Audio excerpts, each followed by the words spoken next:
Hello friends, welcome to my channel. ఈరోజు నా morning routine వచ్చేసి చాయ్తో నా డే స్టార్ట్ చేస్తున్నాను. ఈరోజు బ్రేక్ఫాస్ట్ ఏం చేద్దామని ఆలోచిస్తూ నిన్న మిగిలిపోయిన దోశపిండి ఉంది కదా, గుంత పొంగనాలు చేద్దామని ఆనియన్స్ కట్ చేస్తున్నాను. ఇలా స్మాల్ పీసెస్గా కట్ చేసేసి పిండి కలిపి పెట్టేశానండి. చూసారు కదా పిండి ఎంత థిక్గా ఉందో. ఇంకా కావాల్సినవన్నీ పక్కన పెట్టేసుకున్నాను. గుంత పొంగనాలకి చూసారు కదా, గుంత పొంగనాలది స్టవ్ మీద పెట్టేసి కొంచెం కొంచెం ఆయిల్ యాడ్ చేసేస్తున్నాను. లైట్గా వేయాలి, ఎందుకంటే ఎక్కువ ఆయిల్ ఫుడ్ మంచిది కాదు కదా, అందుకే లైట్గా ఆయిల్ వేసేసాను. ఇంకా నేను చూపిస్తున్నాను కదా, అలా కొంచెం కొంచెం ప్రతి దాంట్లో వేసేసేయాలి. చిన్నపిల్లలు చాలా ఇష్టంగా తింటారు, ఎందుకంటే చూడడానికి చిన్న చిన్న బాల్స్ లాగా ఉంటాయి కదా,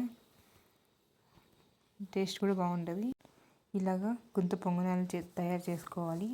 కొంచెం పైన ఆయిల్ యాడ్ చేసేస్తాను, ఎందుకంటే అవి రిటర్న్ అవ్వాలి అంటే కొంచెం ఆయిల్ పడుతుంది. నెక్స్ట్ వచ్చేసి మూత పెట్టేశాను. అలా కొంచెం 10 నిమిషాలు లో ఫ్లేమ్లో పెట్టి చేసేసుకోవాలి, లేదంటే మాడిపోతాయి.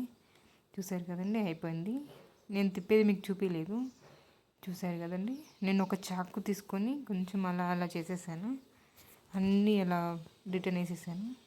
అంతలోకి బయట నేచర్ ఎలా ఉందో మీకు చూపిస్తున్నాను. మా ఇంటి ముందు వచ్చేసి మొత్తం చెట్లు ఉంటాయి, గ్రీన్ గ్రీన్.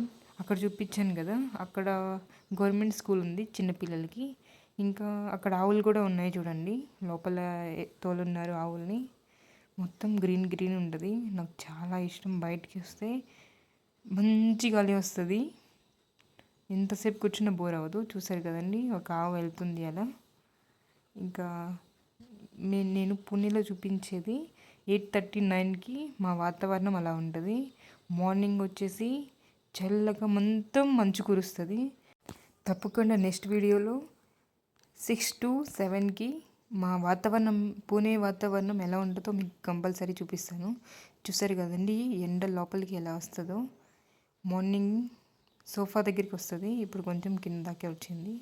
కంగారులో పడి నేను వీటి మాట మర్చిపోయాను. బయట వాతావరణం చూపిస్తా చూడండి. లో ఫ్లేమ్లో పెట్టాను, అప్పుడే మాడిపోతున్నాయి, అందుకే దగ్గర ఉండి చేసుకోవాలి కదా. చూడండి, కానీ మాడలేదు, టేస్ట్ అయితే సూపర్ ఉంది. ఇలా మొత్తం అతుక్కోకుండా కొంచెం కొంచెం ప్యాక్ చేస్తూ ఉంటే బాగా కాలిపోతాయి. చూసారు కదండి, గుంత పొంగనాలు ఎలా తయారు చేసుకోవాలో. ఏం లేదండి, దోశపిండి ఉంటుంది కదా ఇంట్లో, అందరి ఇళ్ళల్లో కంపల్సరీ దోశపిండి ఉంటుంది చిన్నపిల్లలు ఉన్న దగ్గర. ఎందుకంటే వాళ్ళకి నాష్టా ఏం చేయాలో అర్థం కాక ప్రతి ఒక్కరు దోశకు పోసేస్తారు. ముందు వచ్చేసి దోశపిండి కొంచెం తీసుకోండి, దాంట్లో 2-3 ఆనియన్స్, 4-5 మిర్చి, ఇంకా కొంచెం పసుపు, సాల్ట్, ఇంకా కరివేపాకు, మీకు నచ్చిన వెజిటేబుల్స్ అన్నీ యాడ్ చేసుకోండి. కలిపేసి గుంత పొంగనాలు లేదంటే ఊతప్ప వేస్తే టేస్ట్ భలే ఉంటుంది. చిన్నపిల్లలు ఎమ్మి ఎమ్మి అని తినేస్తారు. నెక్స్ట్ టైం మీరు కూడా ట్రై చేయండి. అలాగే నా ఛానల్ని సబ్స్క్రైబ్ చేసుకోండి, కామెంట్ చేయండి, షేర్ చేయండి, లైక్ చేయండి. చూసారు కదండి గుంత పొంగనాలు ఎలా తయారు చేసుకోవచ్చో. చూడండి, చాలా సాఫ్ట్ ఉన్నాయి, చిన్నపిల్లలు ఎమ్మి ఎమ్మి అని తినేస్తారు. సాస్తో తినండి, చాలా బాగుంటుంది.